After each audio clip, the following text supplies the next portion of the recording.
Several months ago, I found myself in an internet hole. Anybody else fall into those? Yeah. It's more often than I'd like to admit. And I was reading Yelp reviews. Now, you all know Yelp. Yelp is this site where people leave reviews for restaurants and things. Turns out people will leave reviews for everything. Rocks, trees, historical sites, all that sort of thing. It's amazing the opinions we hold. But we don't have to hold them anymore. We have Yelp. We can just tell everybody.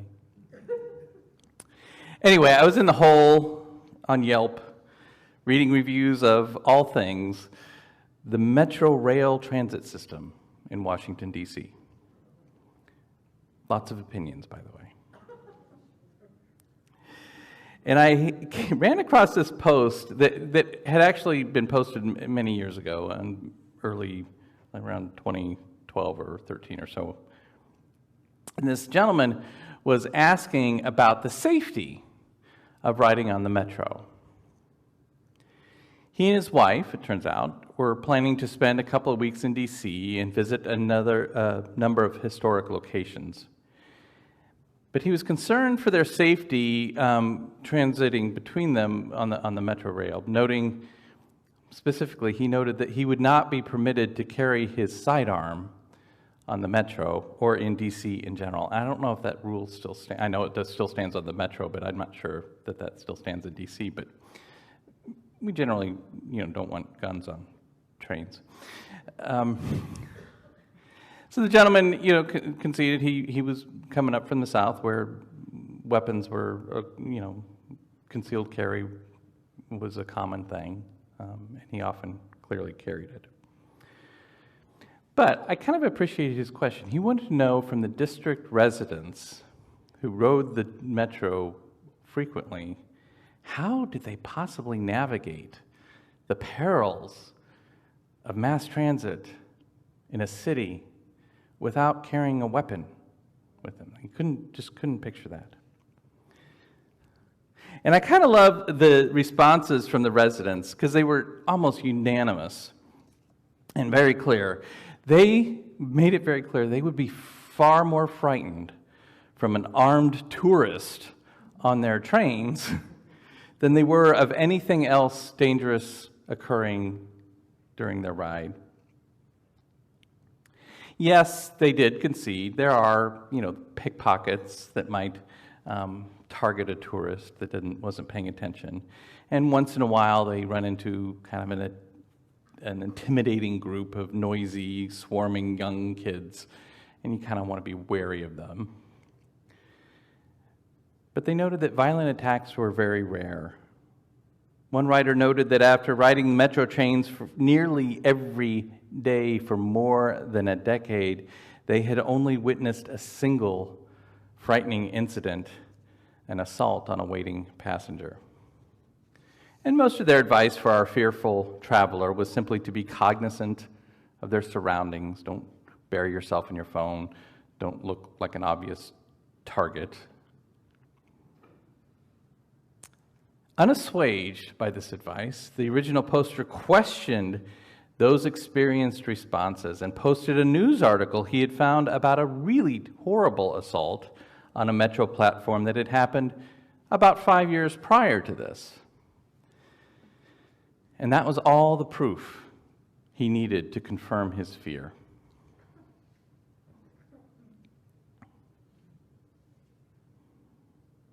I invite you to imagine with me one moment here.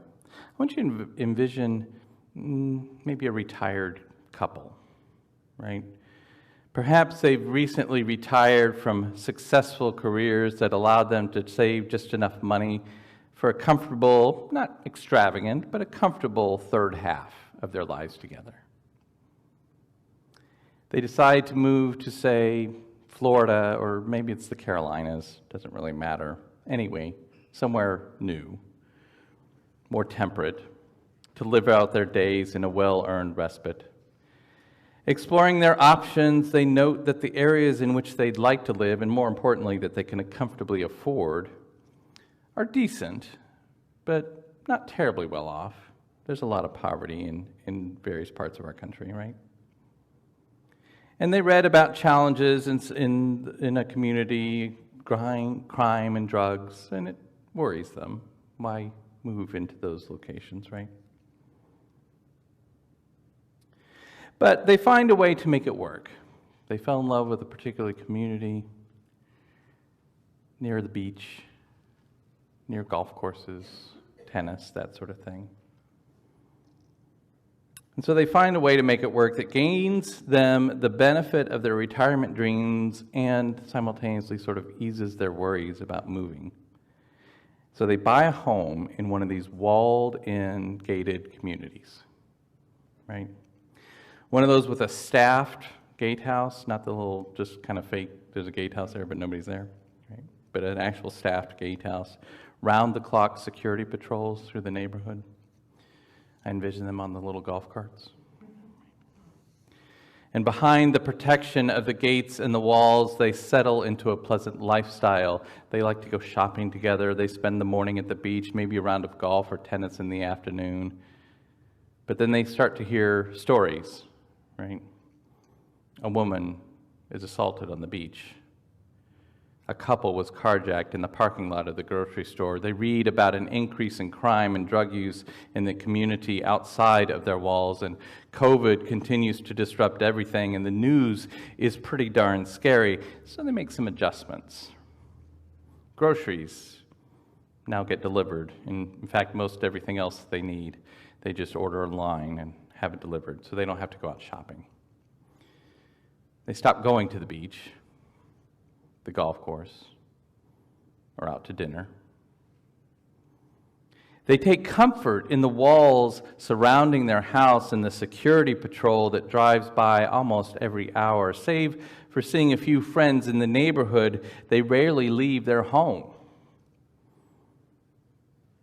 But then they start to hear rumors in the neighborhood, friends mentioning that package deliveries are being stolen off of front porches. So our retirees have one of those video doorbells installed, right?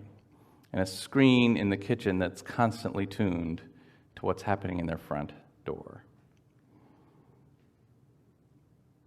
After some time, they begin to become suspicious about the people that are allowed in at the gate. The plumbers and the carpenters, the roofers, the lawn crews. So they have a couple more cameras installed around their home and keep a close eye out for anything that would confirm their fears. Eventually, they show up at homeowners' meetings wondering aloud whether they can even trust the security patrols, demanding to know who hires them and what kind of background checks are required. Slowly at first, they become more and more afraid. And with every new or confirmed fear, they put up new protections.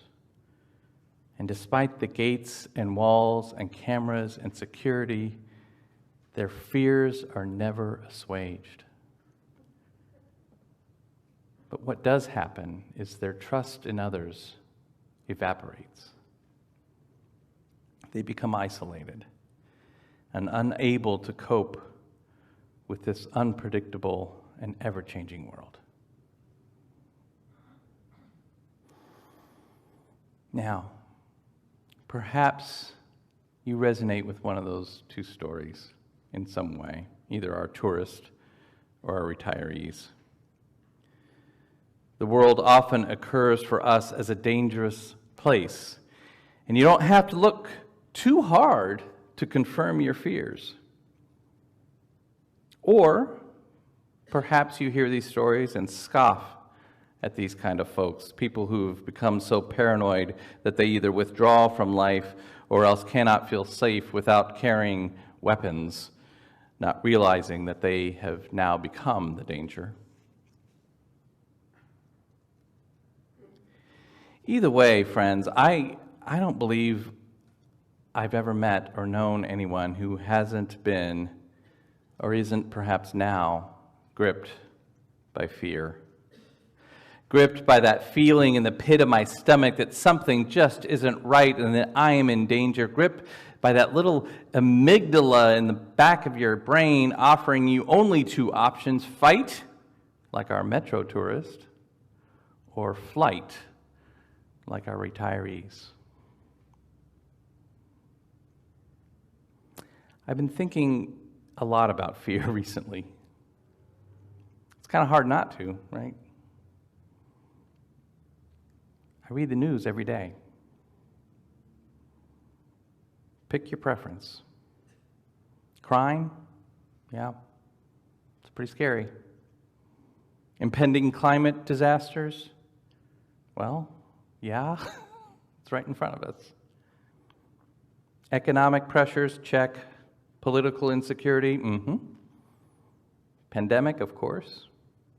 Joro spiders? You may need to look that one up. And depending on your feeling about spiders, which I'm generally okay with, but I still don't want to run into one of these Joro spiders, benign as they may be. They're really big, and they're coming up.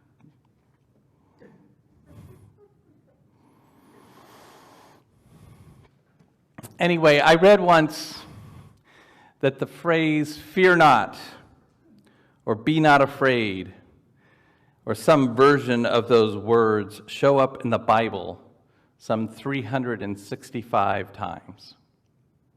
One of the most common phrases in the Bible, fear not.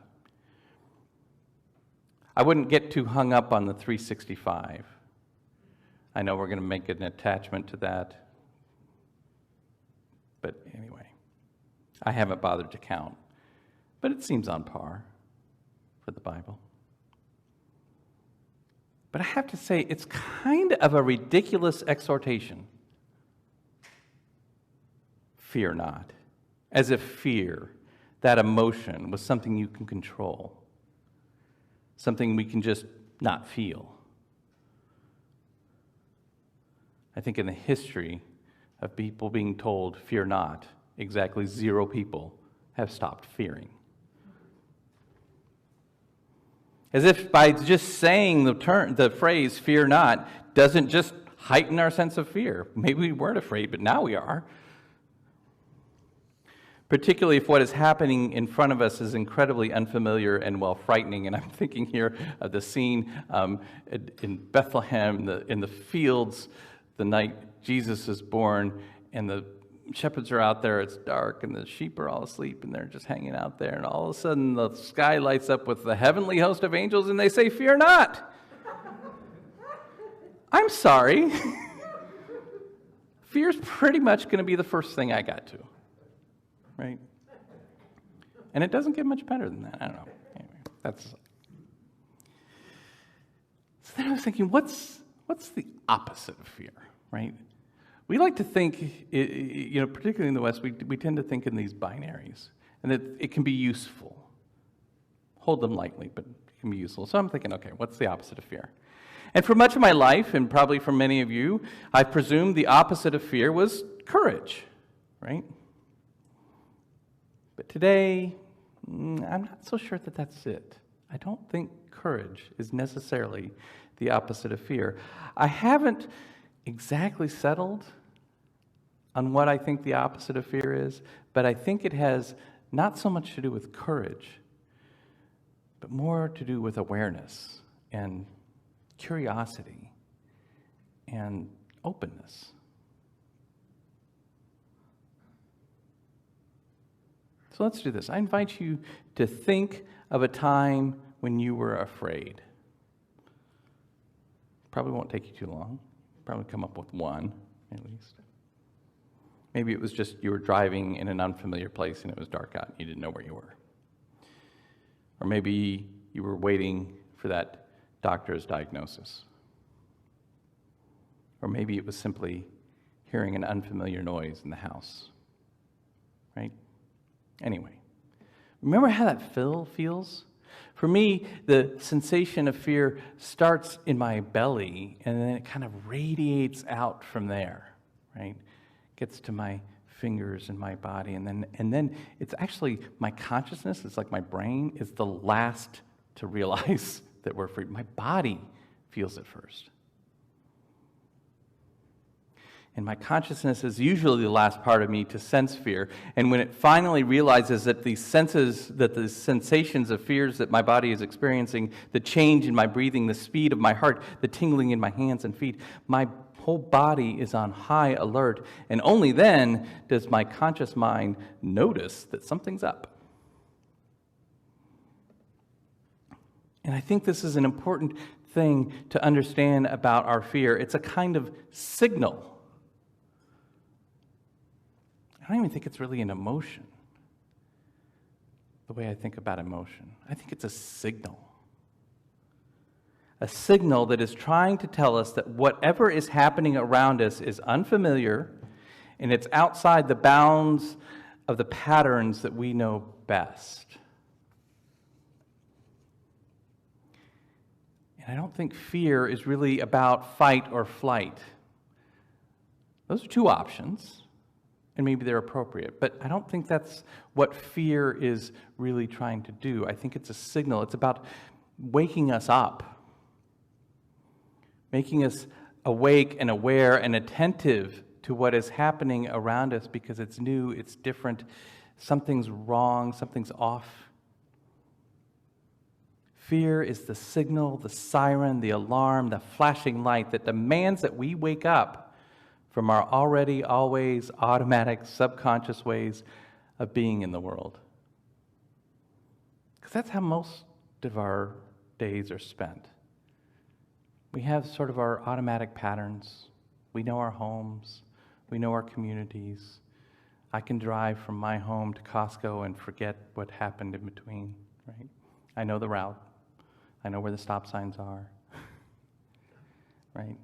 So that's that kind of unconscious, unaware, what I call asleep. I'm not actually asleep, thank God, because I do actually end up getting there. But being woken up from that because something's different. The pattern has changed. Right? That's, I think, the signal of fear. But the thing is, of course, fear is terribly uncomfortable. And we have evolved these really awesome tools, learned and practiced ways of protecting ourselves from discomfort. We don't like it, and we know how to fix it. Because we don't want to suffer. And most certainly we would like to avoid suffering with other people, because that's really hard. And so what we do is we build the walls, right? We build walls and security and protection for our hearts so we don't have to suffer. We hold things apart from us. And so we build those walls and the gates and the security patrols around our hearts.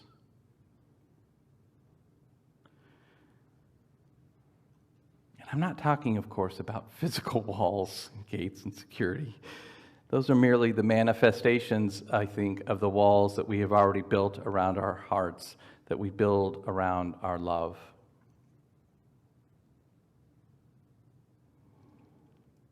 But the thing about these walls,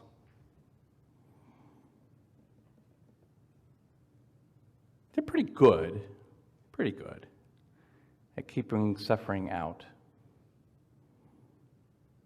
But they don't just do that. They keep us in. Every wall, it may protect you, but it holds you in. It becomes another prison.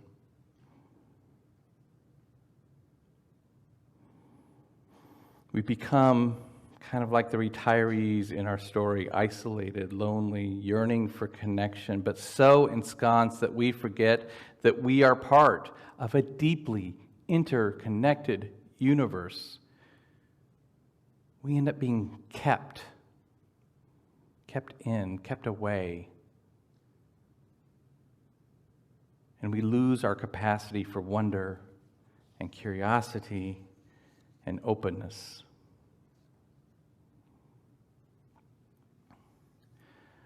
The Buddhist nun, Pema Chodron, whose prayer I offered earlier, teaches us that openness doesn't come from resisting our fears. Okay? Openness does not come from resisting our fears, but from getting to know them well.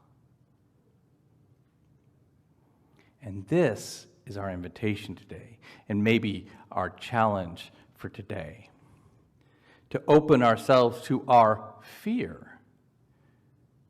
Begin to get really curious about that fear, remembering it's just a signal that something is asking us to wake up and pay attention to. So when you feel that signal pulsing in your body, get attentive and get curious. And of course, here's my caveat, right? I don't want you to run away from here missing the point. My caveat is, if your fear is actually signaling actual danger and not just unfamiliarity, attend to your safety first, right? If you're driving down the road and the truck in front of you is stopped, you need to attend to your safety. Don't just think, what am I afraid of? That's not my point here, right? Okay, so we're clear. But when that fear signal goes off and you're not in actual danger, like when I'm just sitting there reading my news feed, okay? Chodron invites us to pay attention to the strategies and beliefs we use to build those walls around us, around our hearts. Ask yourself, what are the stories you're telling yourself? Like for our tourist at the metro, the story he's telling himself is that it's a dangerous place, when all the people telling him, no, it's really not. Not any more dangerous than walking down the street, going to the grocery, doing your normal stuff. Okay? The world is not as dangerous as you think. That's a story you've told yourself. Chodron suggests that we also ask and inquire what repels me and what attracts me and why.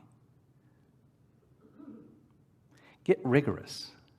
Truly, friends. Get rigorous and honest with distinguishing between actual danger and the kind of abstract fears that we hold and build our walls to protect ourselves from.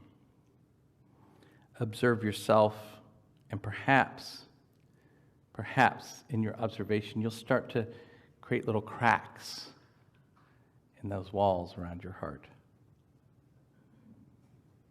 Those cracks, as the poet Leonard Cohen so eloquently says, the cracks are how the light gets in. But also, the cracks are how the light gets out. It's how your light gets out into the world. So I'm going to go against, this is privilege of being a minister, right? I'm going to go against, a couple of 1,000 years of Scripture when I tell you to go ahead and fear. You're going to do it anyway, right? Stop trying to fear not, but instead let your fear awaken you, and in your awakened state, get curious, find wonder, discover new connections to this universe of which you are an integral part, not an incidental part. You are an integral part of this interconnected universe. And let your openness to this discomfort begin to slowly, don't recommend this all at once, but slowly tear down the walls that keep your love from pouring out into this world. Okay? Amen. And I love you. And may we live in blessing.